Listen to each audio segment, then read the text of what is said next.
بسم اللہ الرحمن الرحیم۔ رسول پاک صلی اللہ علیہ وسلم کی 10 عادات مبارکہ۔ آپ سرکار پوری حیات طیبہ کبھی بیمار نہ ہوئے۔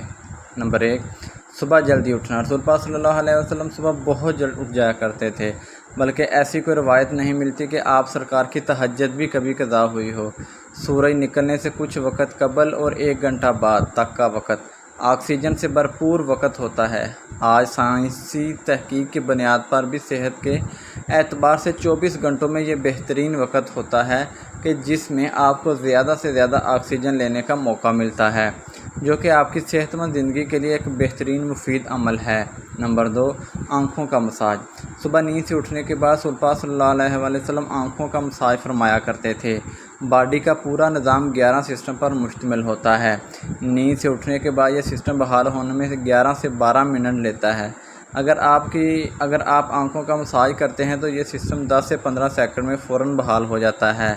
نمبر 3، بستر پر کچھ دیر بیٹھے رہنا۔ رسول پاک صلی اللہ علیہ وسلم بستر سے اٹھ کر کچھ دیر بیٹھے رہتے تھے، اور معمول تھا کہ 3 دفعہ سورۃ اخلاص پڑھتے تھے، کہ جس کو پڑھنے میں تقریباً 1 منٹ صرف ہوتا ہے۔ آج میڈیکل سائنس بتاتی ہے کہ ہمارے دماغ میں ایک کیپلری ہے کہ جس کے ایک حصے سے دوسرے حصے کے لیے بلڈ کے لیے ایک پل بنتا ہے۔ اس طرح اس پل کے ذریعے سے ہی ہمارے پورے دماغ کو بلڈ کی سپلائی بحال ہوتی ہے، کہ جہاں سے ہمارے تمام تر اعصاب یعنی پورے جسم کو کنٹرول ہونا ہوتا ہے۔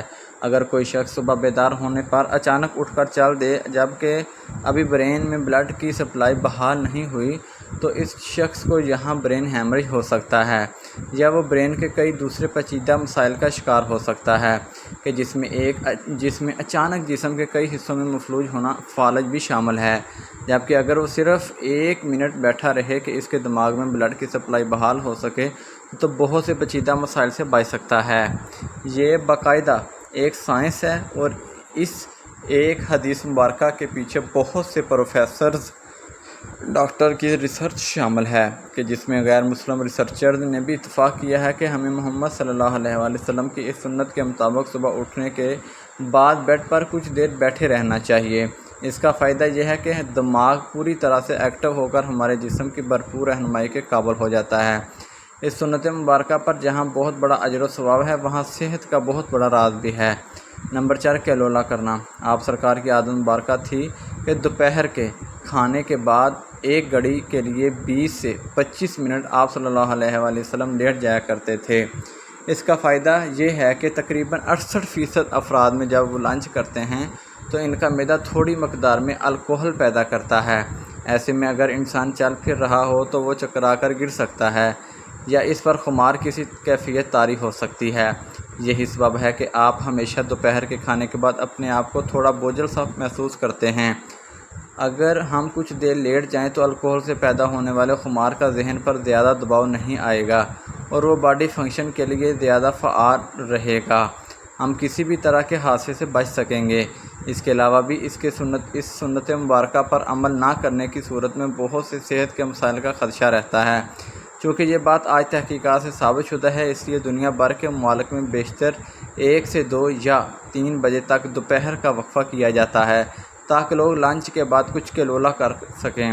آج پورا یورپ رسول پاک صلی اللہ علیہ وسلم کی سنت کو اپنائے ہوئے ہیں، اور پورے یورپ میں دوپہر 1 سے 3 بجے تک کا وقفہ ہوتا ہے۔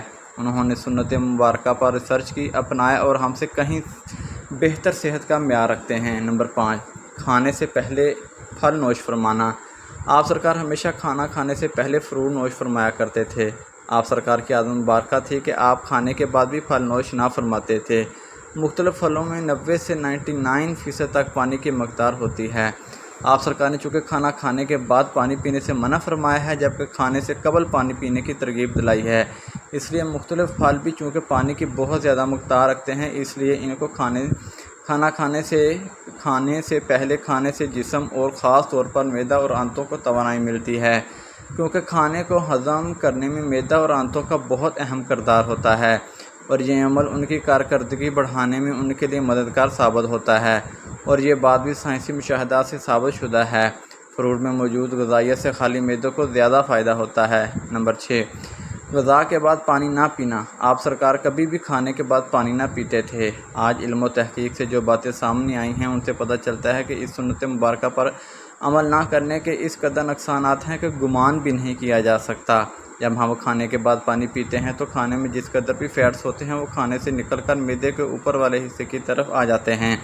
باقی کھانا ہاضمے کے دوسرے مرحلے کے لیے چھوٹی آنت میں چلا جاتا ہے اور اس طرح معدے میں رہ جانے والا فیٹ اور پروٹین معدے کے اندر انتہائی نقصان دہ گیسز پیدا کرتے ہیں، جبکہ ان سب کو کھانے کے ساتھ مکس ہو کر نظام ہضم کے اگلے مرحلے میں جاتا ہے۔ ہم نے پانی پی لیا یا فروٹ کھا لیا تو یہ ہماری صحت کی بربادی کے لیے معدے ہی میں رہ گئے۔ ایک حدیث مبارکہ کا مفہوم ہے کہ اگر کھانا کھا لینے کے بعد پانی کی حاجت ہو تو محض چند ایک گھونٹ لے لو اور اس کے بعد روٹی کا ایک لقمہ کھا لو۔ جاپانی ریسرچ ہے کہ کھانے کے بعد پانی سے جو فیٹ اوپر آ رہے تھے وہ آپ نے جو بعد میں ایک لقمہ کھا لیا تو فیٹ کے اوپر آنے کا سلسلہ نہ صرف وہیں رک جاتا ہے بلکہ وہ دوبارہ غذا کا حصہ بن جاتا ہے۔ اس لیے کھانا کھانے کے بعد پانی ہرگز نہیں پینا چاہیے کہ جو پیٹ میں نہ صرف گیسز، تذابیت، بدہضمی کا باعث بنتے ہیں بلکہ بہت سے دل کے امراض کا تعلق بھی اس سنت مبارکہ پر عمل نہ کرنے کے سبب سے ہی ہے۔ وضو نمبر 7 وضو۔ ہم دن میں 5 فرض نمازوں کے لیے کم سے کم 5 بار وضو کرتے ہیں کیونکہ وضو کے بغیر نماز نہیں ہوتی، اور منہ، ناک، ہاتھ، بازو، سر اور پاؤں دھوئے بغیر وضو نہیں ہوتا، یعنی دن میں 5 بار ہم جسم کے ان تمام اعضاء کو دھوتے ہیں۔ وضو میں ہم جسم کے تمام ظاہری اعضاء دھوتے ہیں جن پر مٹی اور کاربن لگ جاتی ہے۔ آج سائنسی مشاہدات یہ بات ثابت کرتے ہیں کہ جسم کے جن اعضاء پر مٹی یا کاربن لگ جاتی ہے تو اگر ان کو صاف نہ کیا جائے وہ جسم کے اس حصے پر زیادہ دیر لگے رہیں تو ان اعضاء اور دماغ کا کنیکشن کمزور ہو جاتا ہے، یعنی جسم کا اعصابی نظام کمزور ہو جاتا ہے، چونکہ وہ مسلسل دماغ کو یہ پیغام بھیج رہے ہوتے ہیں کہ جسم پر کوئی چیز آ گئی ہے اور اس کی صفائی کا اہتمام کیا جائے۔ اگر ایک شخص صبح منہ دھوتا ہے اور اس کے بعد شام میں آ کر دھوتا ہے تو اس کے اعضاء اور دماغ کا تعلق کمزور پڑ جاتا ہے، جس سے بعد میں بہت زیادہ اعصابی مسائل کا شکار ہو سکتا ہے۔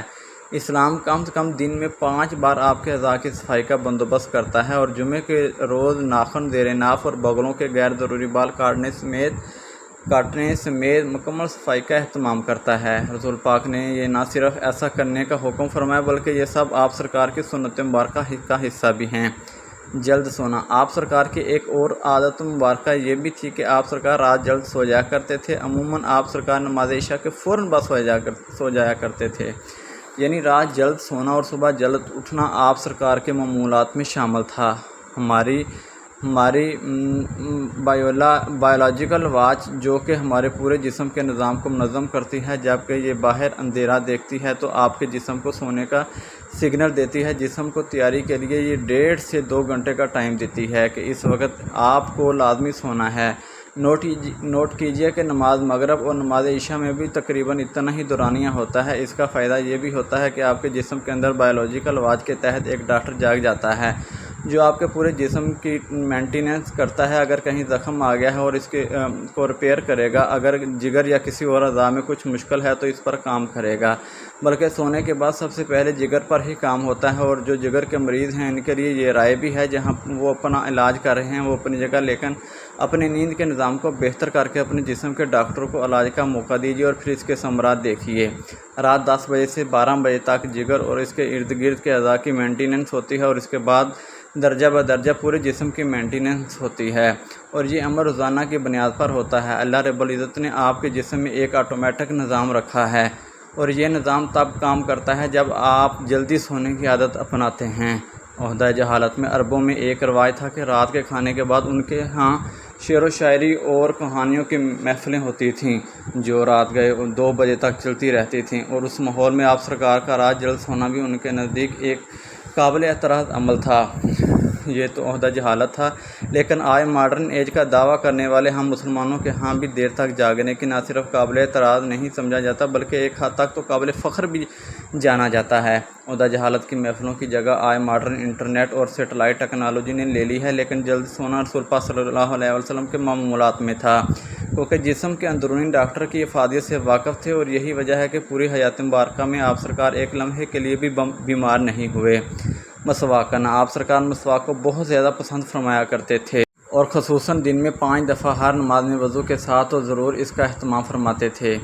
اس کے علاوہ بھی جب گھر تشریف لاتے کسی محفل میں حاضری سے پہلے غرض موقع بے موقع مسواک کا اہتمام کرتے اور مسواک کو بہت محبوب رکھتے تھے۔ ہوتا یہ کہ جب ہم کھانا کھاتے ہیں تو دانتوں کے درمیان کھانے کے بعد کچھ نہ کچھ ذرات ضرور رہ جاتے ہیں اور کھانے کے 1 گھنٹے بعد ان میں بیکٹیریا پیدا ہو جاتے ہیں۔ محسوس کیجیے گا کہ دانتوں میں رہ جانے والے ذرات 2 گھنٹوں پر نرم ہو جاتے ہیں اور اس کی وجہ سے بیکٹیریا ہی ہیں۔ اس لیے ہمیں کہا گیا کہ کھانے سے پہلے بعد، سونے سے پہلے بعد مسواک کا اہتمام کیجیے، ورنہ یہ آپ کے ہارٹ اٹیک کا بھی سبب بن سکتی ہے۔ آج امریکہ اور مغربی ممالک میں صبح اٹھتے بغیر دانت منہ صاف کیے کھانے پینے کا رواج عام ہے، جو ان میں اس طرح کی بیماریوں کا سبب بن رہا ہے۔ آسٹریلیا کی ایک یونیورسٹی نے ہارٹ اٹیک کے 500 مریضوں پر ریسرچ کی۔ انہوں نے جہاں اور بہت سی وجوہات بیان کی، وہاں ایک کامن وجہ یہ بھی سامنے آئی کہ یہ لوگ ٹوتھ برش کرنے کے عادی نہ تھے، جس کے سبب ان کے دانتوں میں جمع میل پیٹ میں جا کر اس قدر ملٹیپلائی ہوا کہ وہ ہارٹ کی آرٹریز کو ہلاک کرنے کا سبب بنا۔ ان کو ہارٹ اٹیک کا اصل سبب آئے دانتوں کا میل تھا، جبکہ ہم رسول پاک صلی اللہ علیہ وسلم مسواک کی اس حد تک تلقین فرمائی کہ ایک موقع پر فرمایا کہ اگر امت پر باری نہ ہوتا تو میں امت پر مسواک کو فرض قرار دے دیتا۔ آج کی ماڈرن سائنس یہ ثابت کر چکے ہے کہ جن لوگوں کو ٹوتھ برش زیادہ کرنے کی عادت ہوتی ہے ان کو غصہ کم آتا ہے اور وہ اکثر ٹھنڈے مزاج پرسکون رہتے ہیں۔ جس شخص کو زیادہ غصہ آتا ہے، بلڈ پریشر اکثر ہائی رہتا ہے،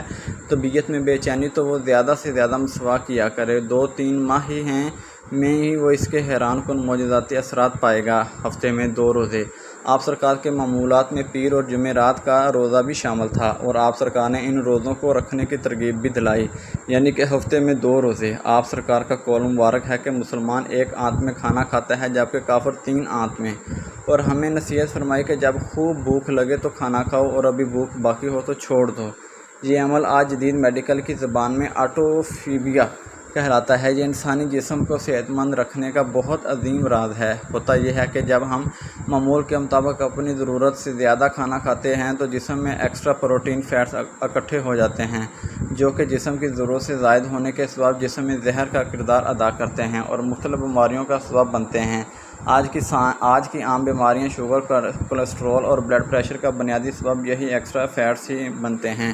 جب آپ کو بھوک لگتی ہے تو جسم کے ہنگر جوسز، یعنی جسم میں کھانا ہضم کرنے کا خود کار نظام پوری طرح سے تیار ہو جاتا ہے۔ اگر ہم نے 100 لقمے کھاتے ہیں مگر 70 پر ہاتھ روک لیتے ہیں تو باقی 30 لقمے کے جن کی جسم کو ضرورت تھی، جسم سے وہ ضرورت ان ایکسٹرا پروٹین اور فیٹ کو کھا کر پورا کرتا ہے۔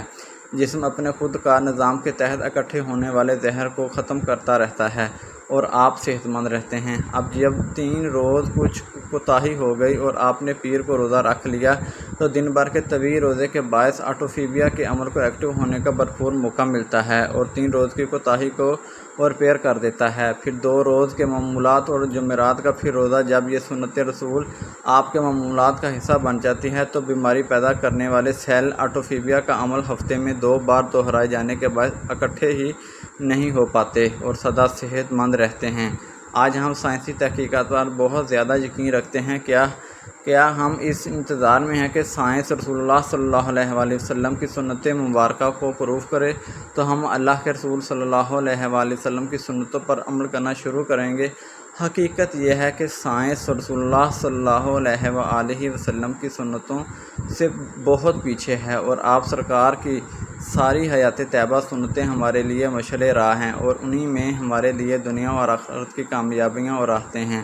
لقد کان لکم من رسول اللہ اسوۃ حسنہ، اے مسلمانوں تمہارے لیے رسول اللہ صلی اللہ علیہ وآلہ وسلم کی زندگی میں ایک بہترین نمونہ ہے۔ یہ آیت سورۃ الاحزاب آیت نمبر 21 میں ہے۔ جزاک اللہ خیرا۔ اللہ